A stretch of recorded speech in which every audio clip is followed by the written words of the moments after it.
o presidente do Congresso Nacional, que é o presidente do Senado, Rodrigo Pacheco, garantiu que o veto do presidente Lula ao projeto que prorroga a desoneração da folha de pagamento dos setores que mais empregam será votado em breve. Pacheco é alvo de pressão de partidos da base aliada, do Centrão, de sindicatos e do setor produtivo, só para pautar o veto presidencial.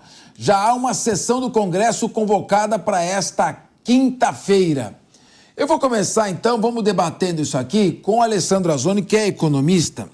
Eu queria ouvir de você o seguinte: primeiro, desde 2012 foi aprovado um decreto, um projeto de lei que desonera a folha de pagamento. Em vez de incidir 20% sobre a folha salarial, incide só 1% sobre a receita bruta. Muito bem. Esse projeto beneficiou 17 setores da economia. Agora, o presidente vetou a prorrogação, que é até 2027. Na sua avaliação, quais são os efeitos que isso pode provocar? Porque é uma sinalização para o mercado. Ou seja, o governo está disposto a continuar gastando e aumentando a arrecadação. Call center, que emprega muita gente, juventude toda, vai ser atingido. Construção civil, que é o que mais a emprega também. Qual a sua avaliação sobre... Não seria mais fácil o governo cortar um pouco das emendas parlamentares do que penalizar quem produz e emprega?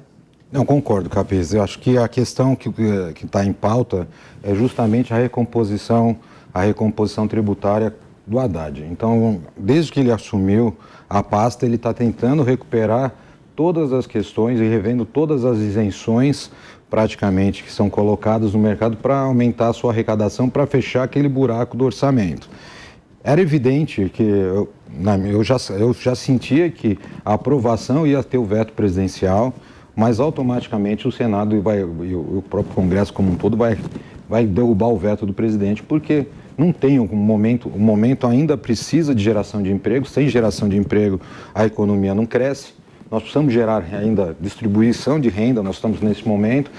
E nós estamos tendo sinalizações positivas, que nós vimos a questão do aumento do emprego informal, a redução das subjornadas, a questão até da diminuição dos desempregados. Houve um registro maior em carteira, então significa que a sinalização funciona. Há de se falar que há setores que acabam se aproveitando, mas não acabam compensando, isso acaba em uma fiscalização. Você não pode generalizar uma economia como um todo, o resultado como um todo, baseado em alguns setores ou algumas empresas que não aplicam, se beneficiam do incentivo, mas não aplicam a questão de geração de postos de trabalho. Mas aí caberia uma fiscalização.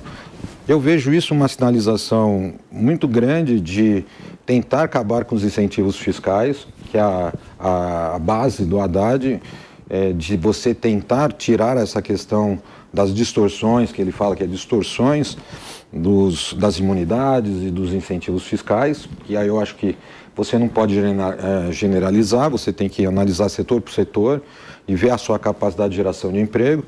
Então, ao meu ver, era evidente o veto presidencial e automaticamente vai ser derrubado.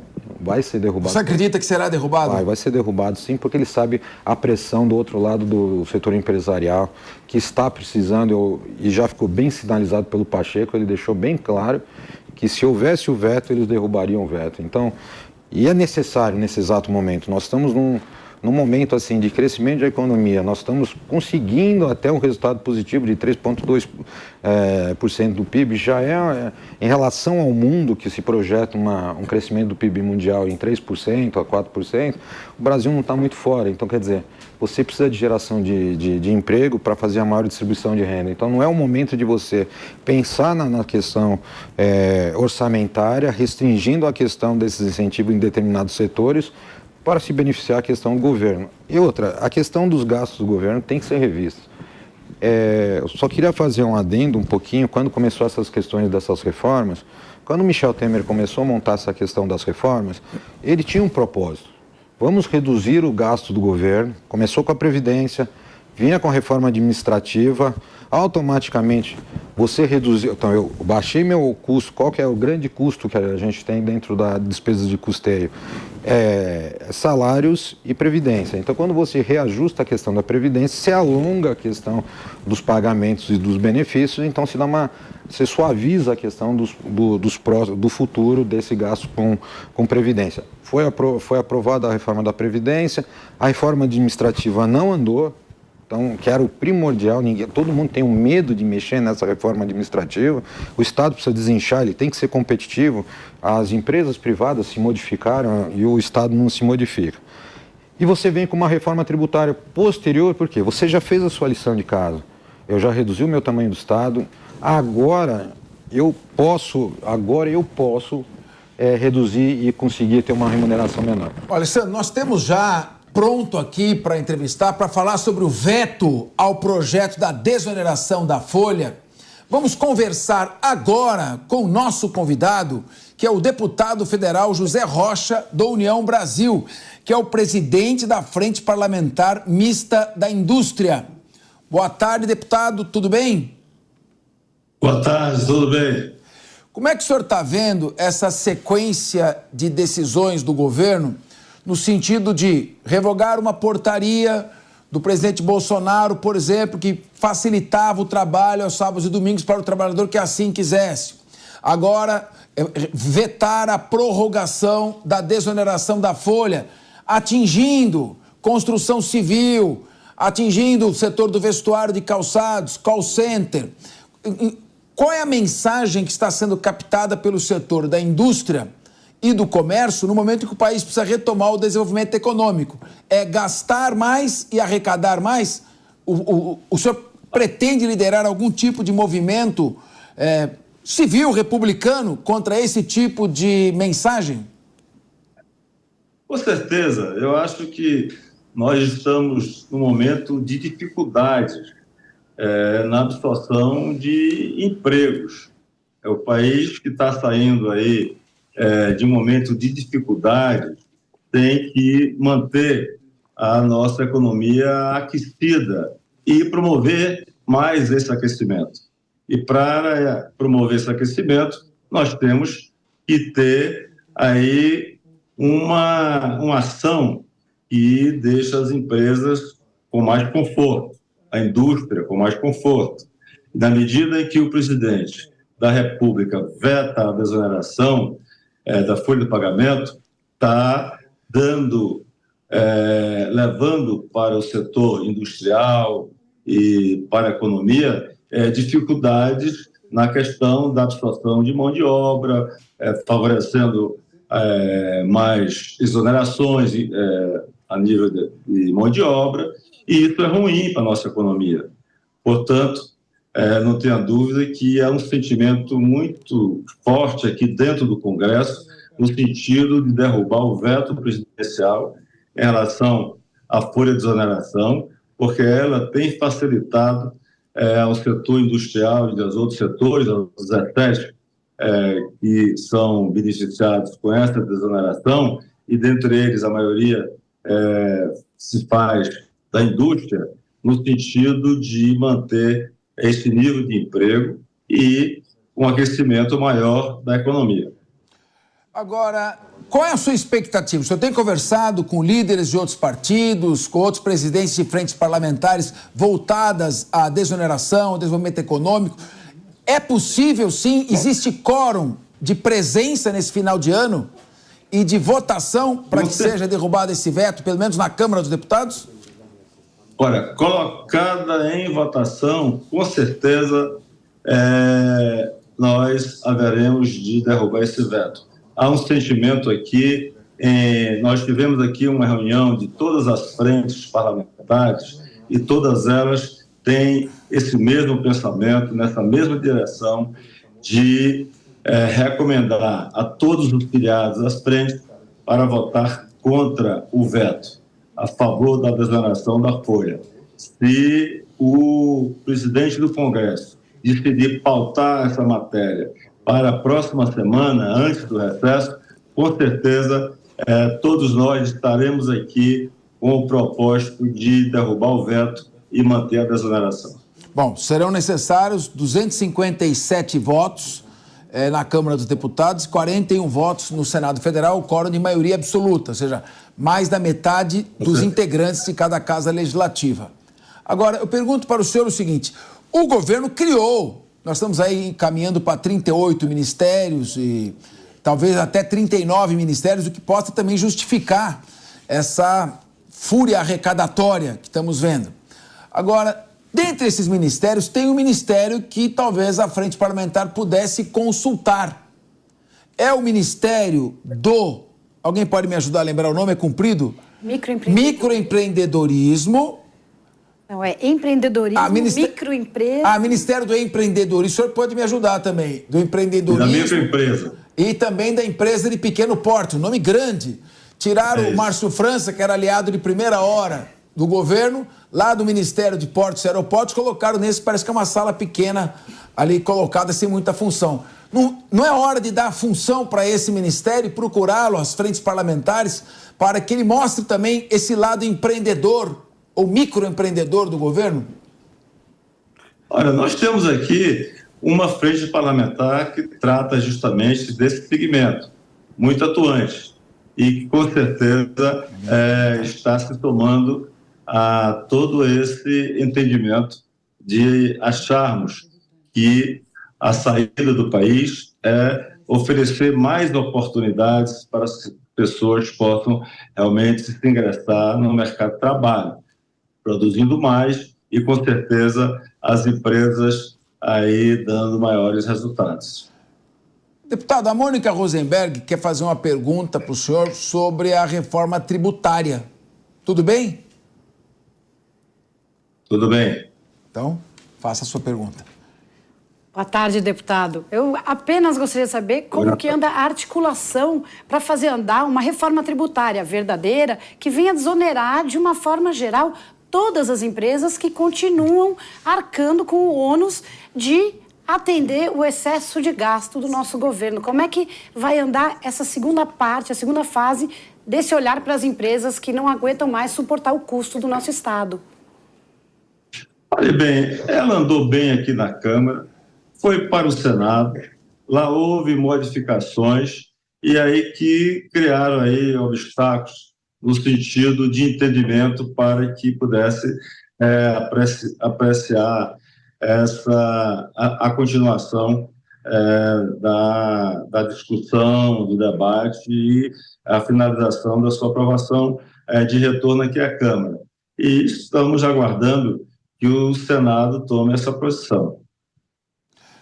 Muito obrigado, deputado José Rocha, pela sua participação aqui no Linha de Frente, trazendo os esclarecimentos e as perspectivas de derrubada do veto presidencial ao projeto de desoneração da Folha. Muito obrigado, deputado.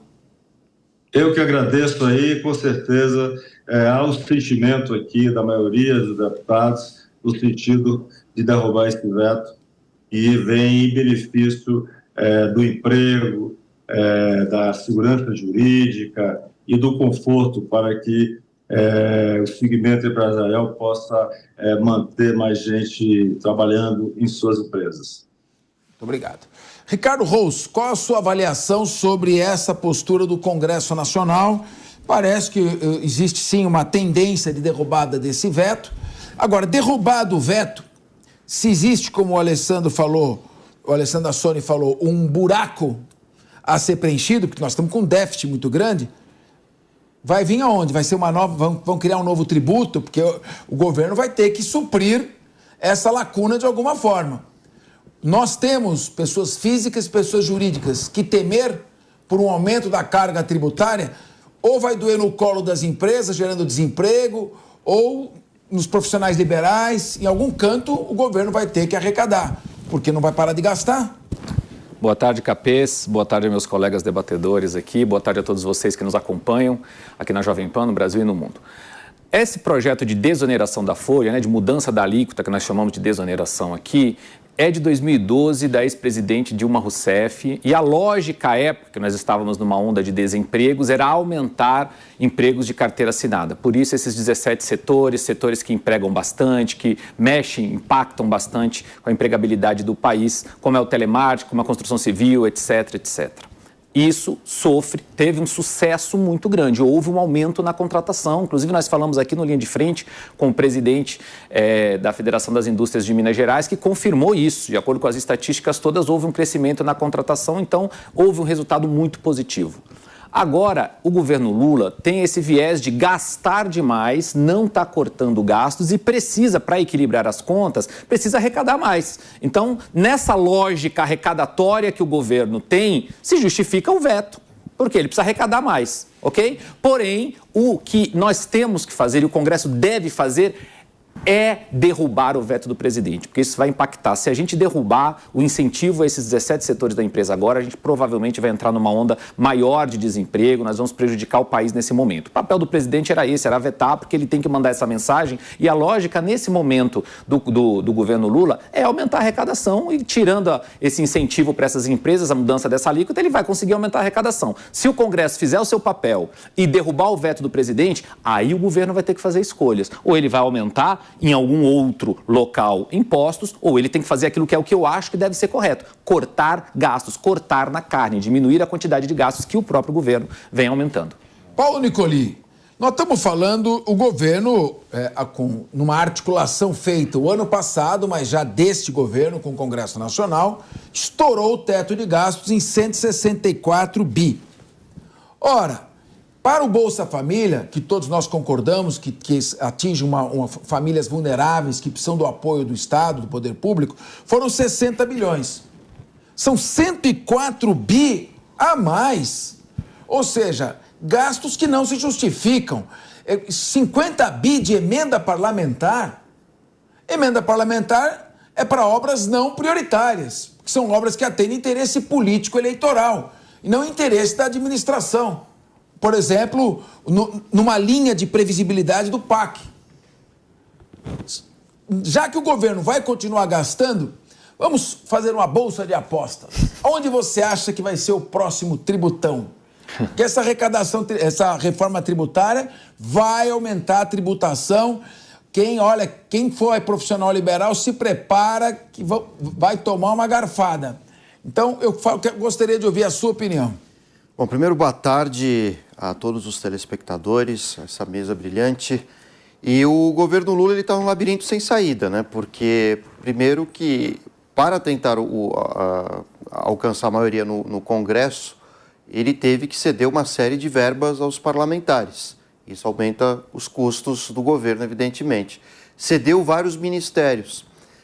No entanto, além disso, né, o governo tem políticas sociais que são importantes, o Bolsa Família, etc.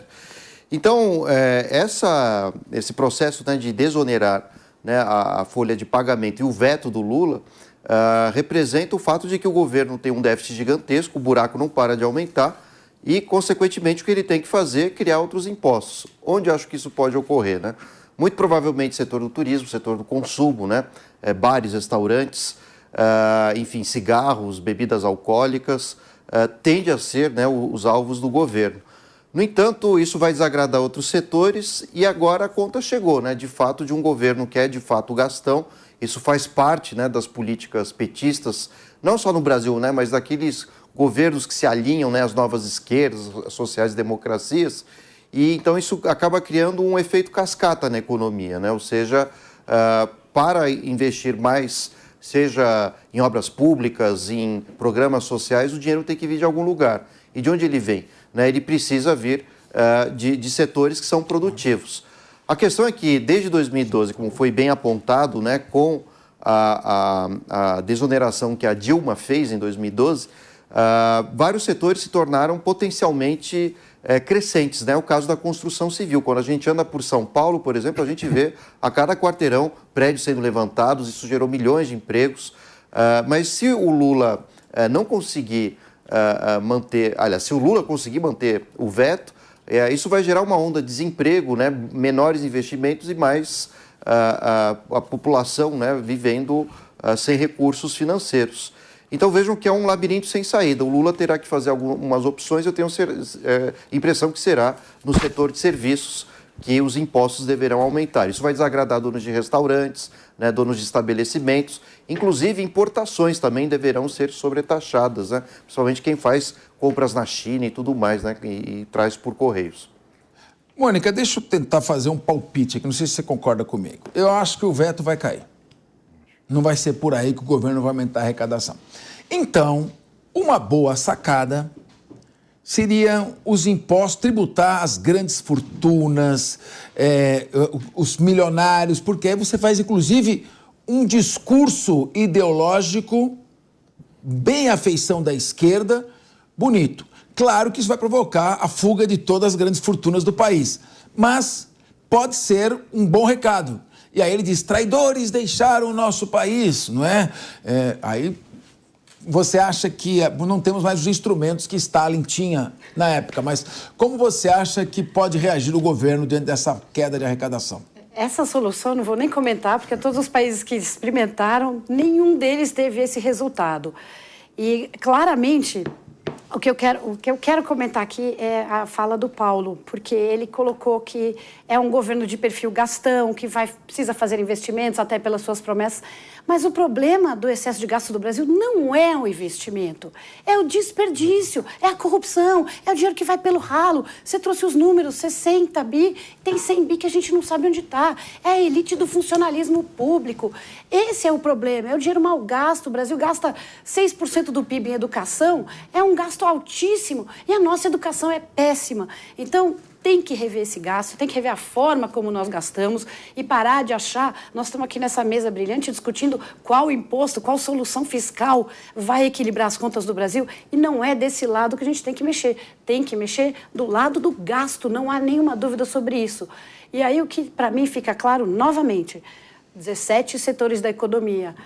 Alessandro, quantos setores existem na nossa economia? Centenas, se for olhar o número de sindicatos, milhares, se for olhar a tabela tributária. Nós estamos falando de 17 setores que se beneficiam com isso. Precisa estender para todo mundo. Eles se organizaram rapidamente no Congresso, já estão lá os sindicatos, está tudo certo para derrubar o veto. E quando eu pergunto da reforma tributária, de uma desoneração que eu chamo de ampla, geral e restrita, está no Senado, não está andando, não é uma solução que está sendo buscada com rapidez. E você mencionou a reforma administrativa, fundamental que essa reforma aconteça. Então, de novo, vamos focar, parar de falar em aumento de tributos, focar na redução dos gastos e numa gestão inteligente do recurso público que é nosso. Bom, pouca dúvida resta de que o governo precisa gastar menos. Não há nenhuma dúvida, não precisa nem ser economista. É uma conta de padaria. Está gastando mais do que arrecada, está aprofundando o déficit. E nós não podemos imprimir reais como os Estados Unidos imprimem dólar e inunda o mundo com dólar. Porque, evidentemente, a moeda que pauta a economia mundial é o dólar. E até os Estados Unidos já não conseguem mais fazer isso. Os 34 trilhões de dólares de déficit do governo americano vão começar a pesar e o mundo daqui a pouco vai aceitar fazer negócios entre países sem ser através do dólar.